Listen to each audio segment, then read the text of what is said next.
I'm David. And I'm Justine. We're two athletes living with MS.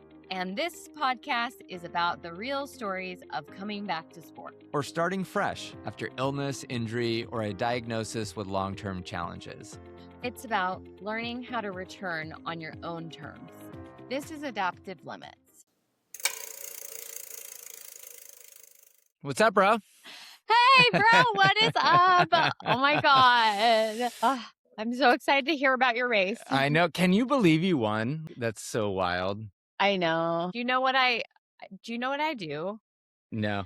So I like to journal a lot, and I'm not like queen manifester, but I like to think about like writing yourself things so that you're able to think it. I think what you think matters, and like, it does affect your behavior. So I wrote this. Oh, that's awesome. That's so And cool. I wrote that right before I walked out the front door. Oh my God. And you know what? Because like sometimes you don't even think about it, but when you told me how you almost didn't go, and then it never dawned on me the trauma that you have from being on a bike. And so it makes total sense that you almost didn't go. But gosh, how inspiring, and how big of a hurdle is that to be like, dude, I won my group this time. I didn't come in I did second. Better than last time. Isn't that awesome? Yeah. Also, like, you finished your first race. I know. That's so cool. Yeah, I'm super proud of myself, but it's like it woke up this thing inside me where I want to compete. And I told Karen, how am I going to do this and still maintain family and my job? Because I want to do it all. And to be honest, I had pinged my coach. I was like, hey, so does it make sense for me to take a couple months off, like a month or two off? Or, I want to start competing. I'd love to do more of this. And he's like, well, to be honest, if you want to get better, you have to be doing this consistently 9, 10, 11 months out of the year, because what ends up happening is you just took 4 steps forward, and you should be super proud of competing and coming in when you did. Take another month or two off, then you're taking those 4 steps back. And then for your next, then you're back to where you were. You got to keep. So I'm supposed to meet with him next week. I feel like you lose it quicker than you gain it. Yeah. And so I think I'm going to meet with him next week. And I think what I'm going to do is I'm going to keep going. Do the Bend Dirt Fest with me. So I'm coming back from the UK July 3rd. I think it's July 11th.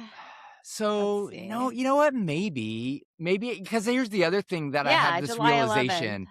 The realization I had too was, listen, dude, not everything needs to be a Fondo. Like, you can do the shorter courses. Right. Not everything has to be 100 miles. And I can just go and do a 30-mile or a 40-mile ride. I do those all the time. Bend Dirt Fest, that's a gravel ride, is like 60 miles. So yeah, you know what? I might take a look. I know there's another one I was looking at in Walla Walla. So I'm going to talk to him, and then I think probably get my calendar up and going. So we had really meaningful races. And so the listeners know, we actually decided after the race that we wanted to do an episode, because there are so many lessons and milestones and lessons for people with chronic illness who are competing and engaging in sports like cycling. And I think it's important for everyone to know, you and I have not officially downloaded on the race. We sent a couple texts to each other, congrats, bro, and all of that, but we haven't sat and talked about it. No. So I'm super excited to kind of dive into the race itself. So I think you talked about it a little bit last week, but a quick recap, like, you pivoted and you went to the Medio, right? Yeah. And so talk about why you chose that distance versus the Century. So I have a race next Saturday, a 50K. And so I was just like, these are too close together to really, because like the full 100-mile, what did you do?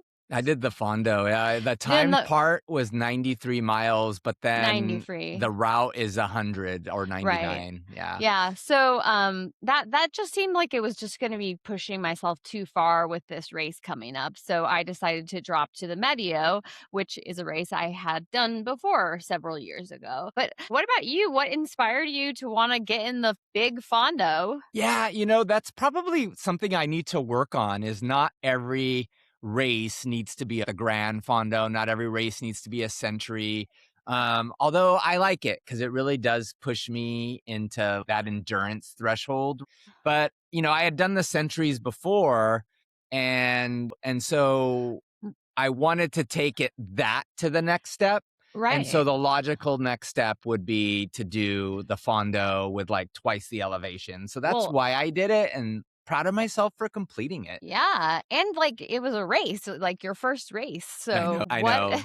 inspired you to be like, "I'm gonna take this from, like, casual event to getting out and pushing myself?" Yeah, maybe some of the people I've gotten to know, like you, and talking about the preparation for racing and um I didn't necessarily think it made sense to hire a coach if I was just gonna be riding around the block after work or going for a quick, Right. 45-minute ride. So, it was something I really, really wanted to prove to myself. And, I'm gonna say I think I texted you this or I posted it in one of my social media comments. So, Karen drove up with my daughter, Mia, and they met me in the parking lot when I pulled up, and it was like mile 101. Yeah. And Karen told me, she said, "You've gone from a person with MS who cycles to a cyclist who just happens to have MS." I And saw that. I wanted to cry because those were the Yeah. perfect words. And that's kind of how I feel now is that no, Yeah. I am now an athlete who just happens to live with a chronic condition. And I just want to continue to get stronger. That, like, this whole episode, it's just gonna I'm gonna be in tears. Waterworks. 'Cause I'm so proud of you and what I did, I'm really proud of, and it's just this is really big. But that is, such a perfect thing to say. I liked that comment, on there when I saw it because I was like, "Yeah," and that moment that you realize, "I'm not a person with MS who runs, I am a runner with MS." Yeah, and that's just a small piece. It's not the big factor. It really meant a lot to me, and gosh, the fulfillment I had was so cool. Yeah, and, like, comment like that, it feels like your identity is being recognized, you know? And that's Yeah, really important. That's yeah, big. absolutely. So talk about the morning for you, because I think you sent me a text. I was Oof, like, oh no, God. but it made a lot of What sense. did I text you? You're like, or actually, it was the night before you texted that you were going to go in the morning. And then I think you might have texted, I almost didn't go, but I'm Yeah, on my way I'm or on my something like that. way, Yeah. yeah. So talk about that. 'Cause I was worried that I wasn't gonna make the cutoff for the check-in. Um, Oh, yeah, like, so the race is what, 2 hours from us? like a little So over. It's like 2 hours, 15, something like that. yeah. So the cutoff for checking in was 8:15, and so I woke up at 5:30 because that's what time I wake up. But I just laid in my bed and I was like, I went to bed thinking I wasn't going to go, and Wow. I woke up at 5:30 and I just was like, I don't think I'm gonna go. And the reason why is like I just didn't know if like was I knew I had been riding again, but like racing on a bike again was this was a big moment for me, and I was afraid that Yeah. if something goes wrong and that would be very bad. So I just sat there on my bed, and then the Mike sent the email of like the morning of the Fondo, and then it was like, and our raffle winner is Right? I saw that. Justine. Yeah. And So I that was was a like, sign. yes, it was like, so because I was like, okay, that was a sign. Definitely. It was like, I signed up for this. And I wrote about this. Like, I, I put my name in the arena and the credit goes to the person in the arena. Just go.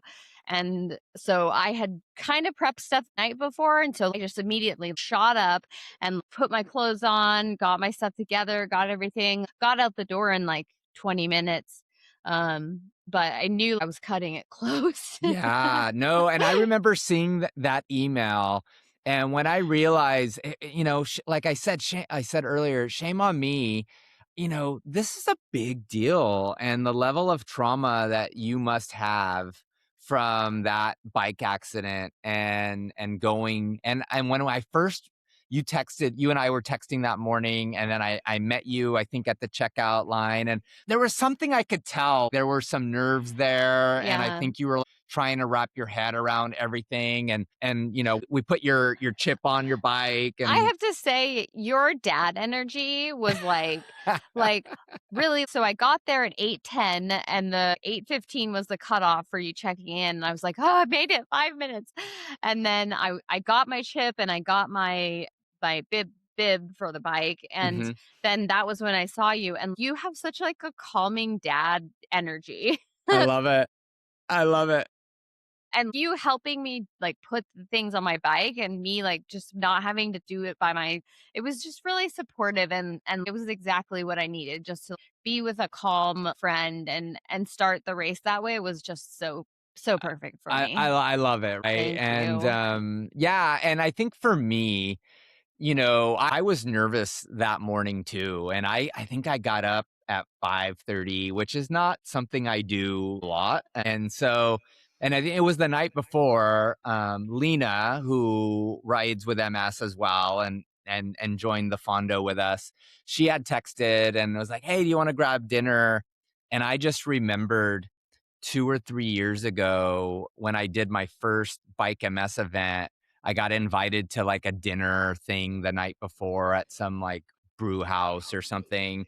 I just remember all the clinking of the glasses and the conversations and the stimulation made me so tired Yeah. that this time around I was like, "Nope, I'm just gonna hang in my little cottage Airbnb that I got and hang out." And I woke up in the morning and I just had nerves. And then when I got there, it's a pretty humbling experience too, because you see these guys that are just ultra competitive on these I know. crazy bikes and they're doing their The warm-ups and they're the doing male all these field is stuff. definitely So it's I tough. was a little nervous, and I even saw one, he was a kid, and I was like, "Whoa," and I went back to look at his time results, and I think he completed the Fondo in under 5 hours. Wow. So and I think the winner Yeah. was like 4 hours and 10 minutes or something So like that. I was still on the Medio and, like, the finishers were passing us. Once we got to the start line and they said, "Go," and everyone starts writing, and I thought that was really cool. There was, like, the police escort taking you through downtown, to block off traffic and all that. But, how did the first 2 hours go for you? Like, how did your pacing go? How did the climbs go? Like, what were you doing to make sure you were successful? Yeah, so when we started out and for the first, what, half hour, would you say? We were all in that really tight pack, first 20 minutes, and that was one thing I was really afraid of was Mhm. riding in the pack of people. I Yep. like because if someone in front of me, like, has a problem because they're right in front of me, like, I can't stop, that is bad, Yeah. and my mistrust in other people was kinda kicking in. I don't know these people, so I don't know if the person in front of me is going to be responsible and not crash. And so it was, like, pretty quickly when the race started, you and I separated, and, Mhm. I was just really focused on not crashing into anyone and just holding my bike steady. I was just really focused on going in a straight line and Yeah. just looking at what's in front of me and looking out for anybody who was doing anything chaotic, Yeah. just to keep it mellow and chill. Well, it's funny you say that because that was the first all the, like, charity rides I've done, people are going in groups. This is the start time for this route, this is the start time for Yeah. that one, and maybe it's, like, 10 or 15 people, and they're casually riding out. So this was the first time I had been in this Yeah. huge group with, like, 100 riders, right? What was Or that more. energy like for you? I started to get in my head a little bit. I started to get nervous, and the reason we kind of lost touch was because I started to hold back, and I was just, "I feel a little weird. I don't know how much I should be pushing it." I was getting in my head, And then about 20 minutes in, when it kind of started to disperse a little bit, there were some people behind me, some people ahead of me. I was like, okay, I can now start doing my ride. Yeah. Because I think the Right. first climb was at 5 miles or something like that. And I think by that point, I was like on my own doing my And that was climb. when it felt good when you finally were on your own. And so I hopped in pace lines and that also I was nervous about. It's been a while and I remember. Turns out I remember how to do that.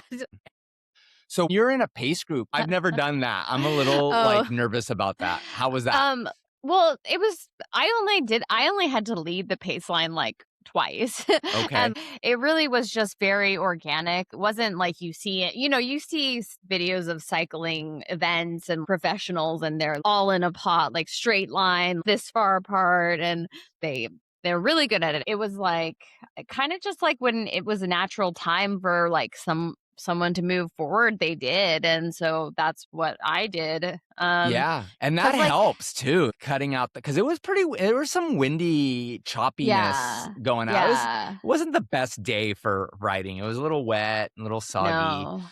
It Um, was, yeah, and, I mean, they definitely at one point, these girls that were doing a pace line, we passed each other twice, and they were like, "Hop in," and it was so nice, so sweet of them, and so I was like, "Okay," and then a couple other people joined us, and it was a full pace line, so they said, "Come on in," and it was right after a big climb where I was starting to burn, so okay. they were like, "Hop in," and getting in the back of the pace line, I was like, just great. Like, great. I'm cruising now because Yeah. it drafting is just so useful Yeah.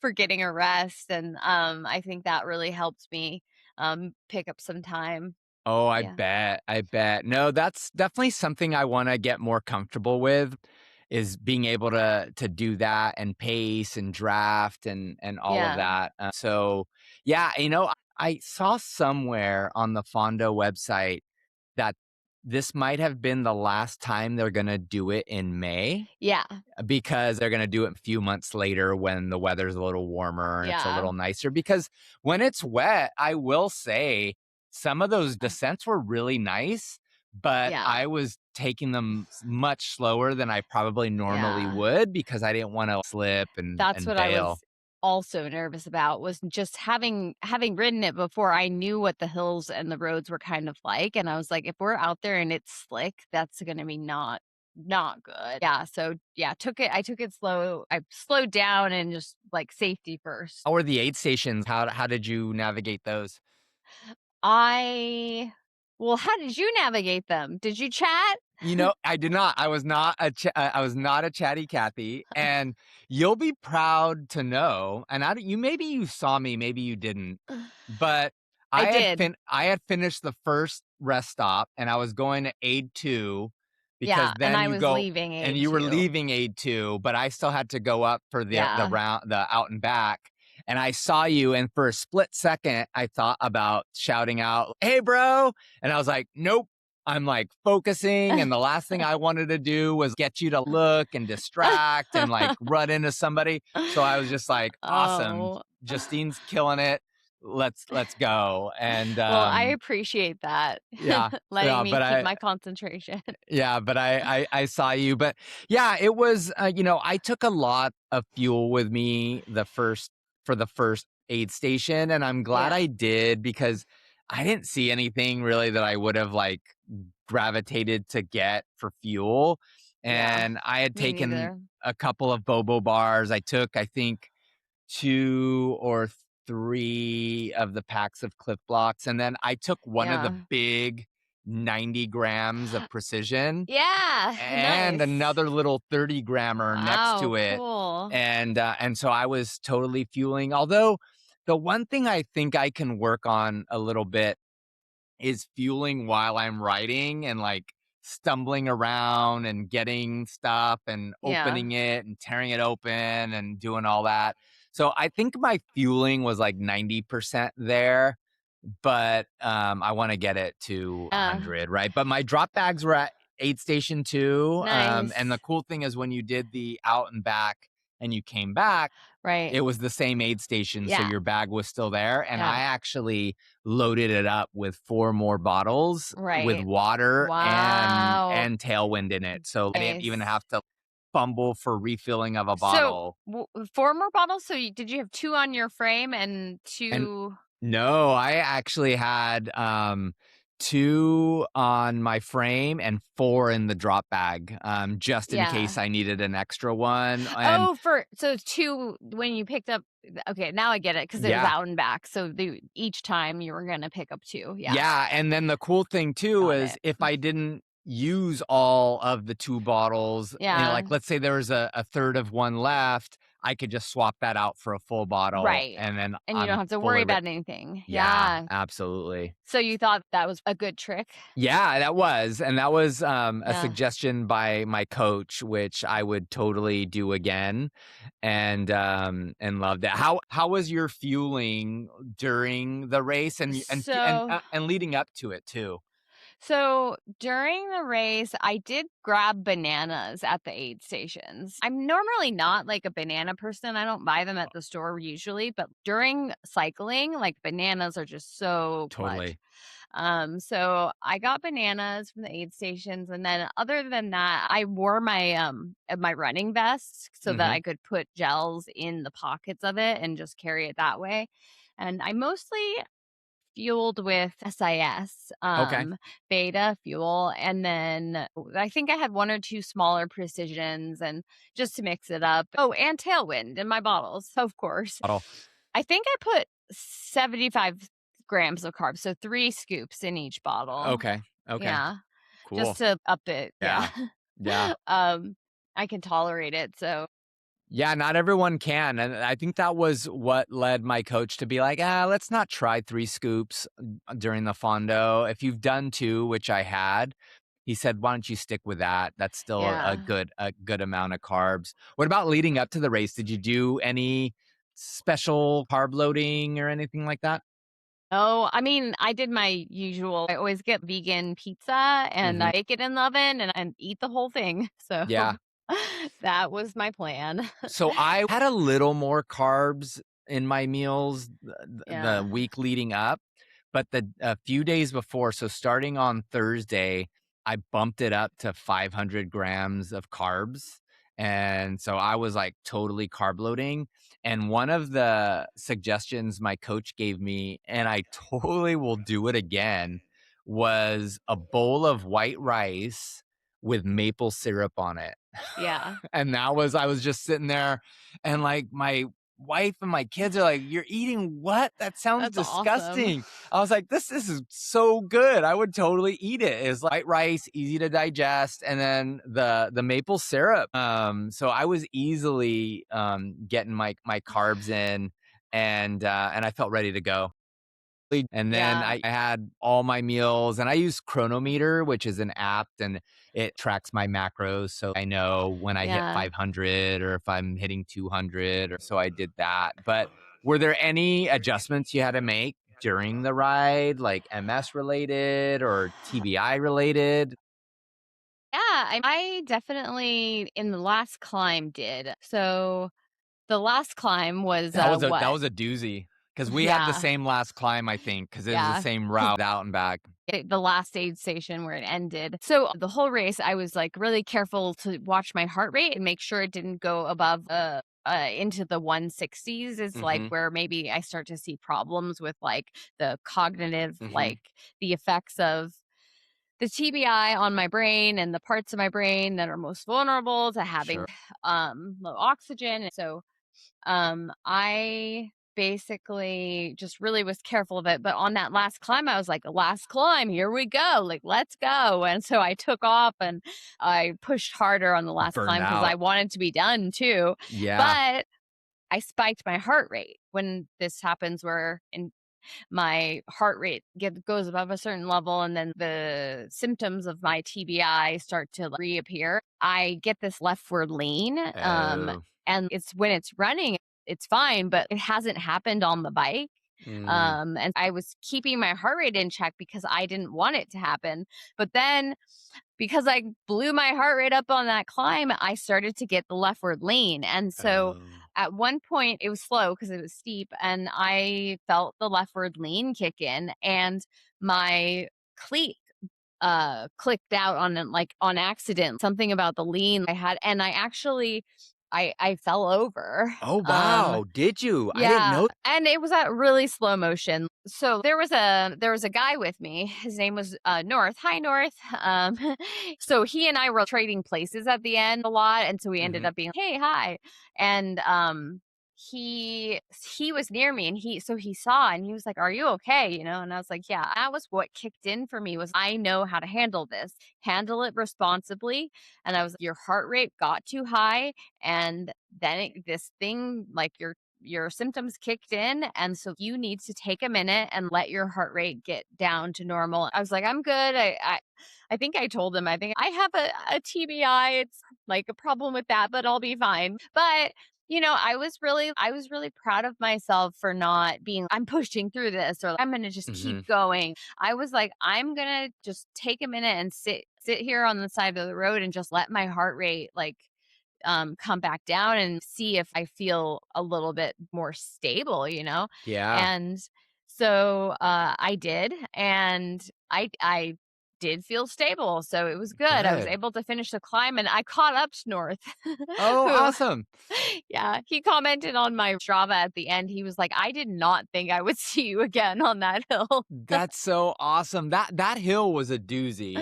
Yeah. And I remember on that hill, I actually passed up 2 people on that hill, and I was feeling good. And what was misleading about that climb was at the end of that climb is the finish line, the time chip finish, and I expected the descent to kick up quicker than it did. And Oh. so when I could see, like, the finish line, in a distance, I thought I'd be getting more speed, and I wasn't, and then I was, like, trying to, like, push it and crank it, and the guy I had passed up, I could see him coming because I have a little rear view mirror on my drop bar, and I could see him coming up, and for a second, I thought, like, "No, no, I want," and I didn't, and he passed me up, and I think he came in because I came in 17th out of 19th in the age category, Yeah. and he came in 16th by, like, 10 seconds, Oh. and, but, lesson 17th, that's learned. really good. Yeah, Yeah. I You had a think big field. It was yeah, it like was a big yeah. field. If I look, I think out of the gender, so out of all men, I was 71 out of 84, and then overall, for anyone doing the Fondo, I was 84 out of 100. So I think for my first go around, I was super stoked, and Yeah. the really cool thing about it too is if you look at my data from the race, it only goes up to mile 93. And so it has me at like a 14.2 mile an Mhm. hour pace. But those last like 6, 7 miles are downhill. So you're Yeah. picking up speed. So my Strava had me at like, I think a 15 mile an hour pace. Wow. And I was really excited about that because I've never broken that 15 mile an hour marker Oh. on a ride that long too. Yeah. So I was super excited, and I Cool. first thing I told my coach is, okay, what do I need to do to be sub 6 hours next year? And so that's Yeah. gonna be, I You think, a already goal have of your mine. next goal. Right, I already do. So did you like have anything with MS pop up during the race? You know what? No. And I didn't, at least not that I Yeah. know of, right? There's always the normal stuff of like I get off my bike and I'm a little wonky, but nothing like I can't do this. And I think it's Mhm. because of how much I ride, and Yeah. You were I well trained. I what and you know what? And I stuck to the plan. Like, it Good. was everything my coach said. Like I want to say he said to keep my what do they call it, your normalized power, Yeah. um to keep that between 140 and 150, and I was at like 147. Yeah. My heart rate, I think, averaged like the 150-ish. Like there were Yeah. spikes to like So that's good 160 or aerobic, but 165. yeah. Yeah. And then so yeah, everything that he had said, hey, this is where you want to do, this is where you want to be, that's where I was. And so I'm really excited because I was worried I was gonna really crank too hard too soon and then just kind of burn out. And Yeah, that's why I'm yeah. kind of glad that maybe for a minute I let kind of everyone pass me up. How was like your bike? Um, Any mechanical oh, issues? Anything like that? yeah. Oh my gosh, yeah. So, I threw my chain like 3 times, and I'm not that bad at shifting. I know the rules about how like when you need to shift around the big ring and the small Yep. ring. So, it was yeah, definitely. And I did take it to River City and they already have fixed the bike up. But so I had that problem and it was a good moment for me about being like, I'm back, I'm remembering how to be a good cyclist. And immediately I know how to fix this. And I flipped my bike over, pushed the derailleur down, fished the chain out of where it was stuck between the cogs and the bike. So I fished them out and then I got the chain back on and got the bike back to working. But it happened 3 times, Oh my and there was gosh. one time where the chain was really wedged up against the frame, and it was for a second, just a second, I was like, "Oh my god, I don't know if I'm gonna be able to finish this because Yeah. I don't know if I can get this out without breaking it." And then it came out, and it got it back on the bike, so all good. But yeah, it was just so good to know that I know how to do things like Yeah. that still. Yeah, that Um, that happened. Something similar happened to me too. So when I got to aid station 2, that's when you go from mile 38 to mile 53 and then back. And that stretch is a little bumpier than the rest of the course. There's a little bit more debris on the course as well. And I remember riding it and thinking to myself, there's no one even anywhere near me because I was by myself and I was, all right, well, keep riding. And then all of a sudden, I see a peloton of riders come down, zipping through in unison, and they're like pacing. And I was like, whoa. And you hear them zipping. And I was, okay, I'm in the right place. And then on the way back, because the road was so bumpy, when I was switching from the big, to the smaller ring, I hit a bump and the chain jumped and it completely came off. oh, yeah, And then I'm pedaling and there's nothing yeah, there because there's no yeah. chain on. And I get off the bike. Oh no. And, I watch a lot of I'm watching the Giro Italia right now. I'm waking up at like 7 in the morning to watch it. But when they have like a chain issue, they wait like 10 seconds and a car pulls up I and fixes know. their bike or Yeah, hands them a new one. And I'm yeah, sitting there like all by myself. And yeah, my big concern is I just passed this guy. I don't want him to pass me. yeah. But I was proud of myself. I actually didn't even flip the bike over. I just leaned it Wow. over on me and then I put down the derailleur. I put the chain up and then it was working and I got back up. And it probably cost me like 20, 30 seconds Yeah. overall. But now I go back and I think, those are the 30 I seconds that cost me 16th I place. know. Do you wanna hear something? I know. Okay, I had 3 cassette threw my cassette 3 times, and I had the TBI moment, and take all that stoppage time, and then look at the finish times, and I came in first by 40 seconds. Whoa. Yeah.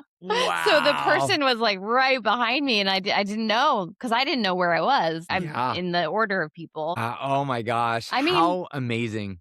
it is 'cause I took the time I needed to take, I Hmm. knew that I need to stop and get better with the whole TBI problem. I knew that I need to get my heart rate down and I gave myself the time I needed to fix the bike and then I somehow still made made Yeah. first place by 40 seconds. Well, I'll say when we started the ride and I said I kind of dropped back a little bit, your voice kept popping in my head, and I just remember you saying, "You do you, David. You do you."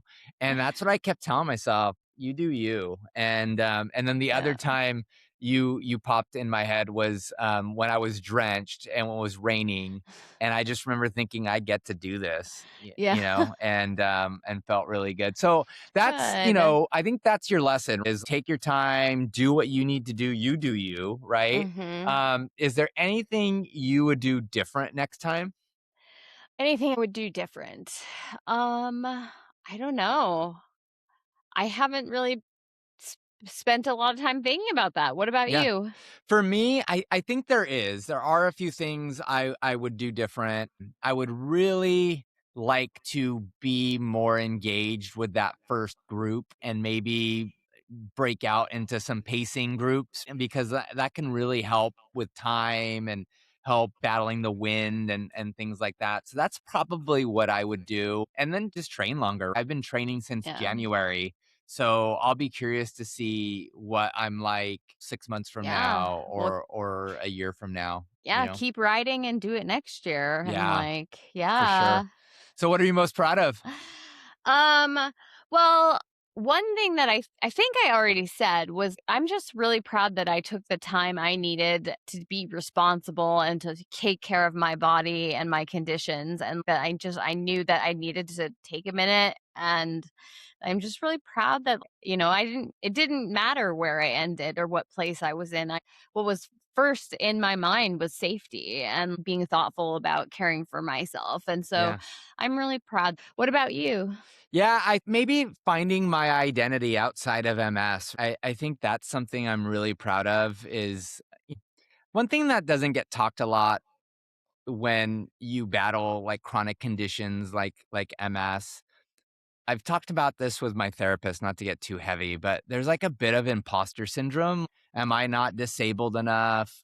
Am I not, sick enough? Right? Yeah. Do people look at me and be like, "Oh, you're one of the lucky ones," and they don't see the times when you're like Yeah. lying unconscious overseas or you're dealing with the gap between your infusions and the brain fog and all of that Yeah. stuff, and then you find cycling, and then there's the imposter syndrome of I've only been doing this for a couple of years, so I'm still a noob, and I just feel like I've turned a corner now, and I feel like yeah, I'm an athlete. I cycle, and I just happen to have MS, so I'm really Yeah. proud that I set the goal out to do it. I wanted to do it in under 7 hours. I did, and now I'm thinking like what's the next one on my calendar that I want to Yeah. circle and block. So I think there's a little bit of a monster created.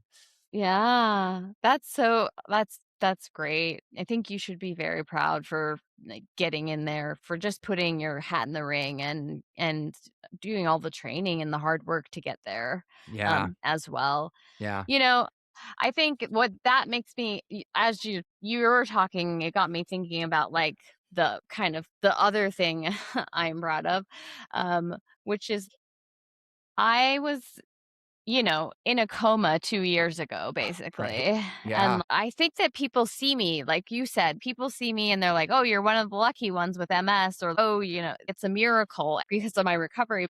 It's been a lot of work. mm-hmm, I had to learn to walk again. I had to, like, learn to run again and learn to ride a bike. When I was riding a bike at first, I was wearing volleyball knee pads just to, like, for when I fell over and, yeah, like, tipped over. And so I came from, the TBI, being in a coma and relearning the basic fundamentals of how to be a human being, to, like, doing this race, which is technical. And, you have to know how a bike works, and you have to know mm-hmm, how a race works, and you have to know how your body works. Like, mm-hmm. being able to be like, I have all this knowledge still in my brain and available to me. I didn't lose it, was like, that was a really big moment, I think. I'm just, like, really proud of that.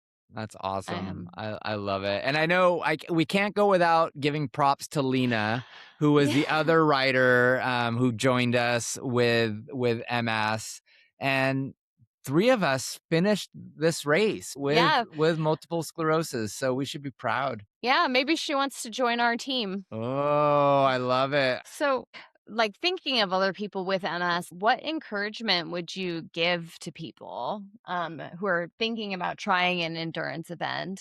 Just do it. It might, it might not be perfect. It might take a little bit longer than you thought. I didn't do my first long ride and then think to myself, I want to do an endurance event. I was so tired. I just wanted to go home and rest. But after now having done, this is my third century ride that I've done. And I kid you not, as I'm passing the finish line and cutting the chip off the fork of my bike, I was already thinking like, what's next? Like, how can I find more fondos? How can I find some gravel races? Yeah. Because I just want to continue to do it. And, not everything's going to be a fondo. It could be a 30-mile race. It could be a 20-mile race. It could be a 10-mile race. It could be a bike MS event that you set your own goal Yeah. of, Can I want to do it in X amount of time, I right? just say that for you, for your first race to be 100-mile fondo, that's that's someone being like their first running event is a marathon. Yeah, I'm proud of that, and I'm excited, and I can't wait to do more. Yeah. And I, you know what? That was my first road race, so we'll have to see what my first gravel race is. Maybe that's what's next on the agenda. I So we'll know. see. Yeah. Cool. Well, I guess for me, the theme is we get to do hard things, and I think for anyone who's toying with the idea, just go out and try it, and you won't regret it. I don't think anyone crosses the finish line and thinking, I shouldn't have done that. No, I just think to myself, got to do this, and I get to do this. How about you? You're like bringing me to tears. I think it's just to go from almost not showing up and finishing the way I did. And like for you to be doing what you're doing is so incredible. It's amazing. I know this is not like wrapping up thoughts, but that's what I think. No, like, you know what? And anything we can do to help get people to move their bodies and do things that they normally wouldn't do, I'm all for it. So yeah. Yeah. Yeah, I hope these are useful stories in some ways to people. Well, good luck. Good luck on. What is it, Smith? Smith Rock. Yeah, Smith Rock 50, right? You have that in a couple Yeah. weeks. Yeah. No, on next Saturday. Whoa. You're Yeah. such a badass, Justine. You're such a badass. As a reminder, we are not nutritionists. We are not coaches. We are not physicians. So before doing anything like this, you want to talk to the professionals and make sure that you can and that you should and take the right Mhm. precautions. And you can follow Justine at Run with MS. You can follow me at The Foggy Cyclist. And you can follow our pod at adaptive_limits. So bye. Bye.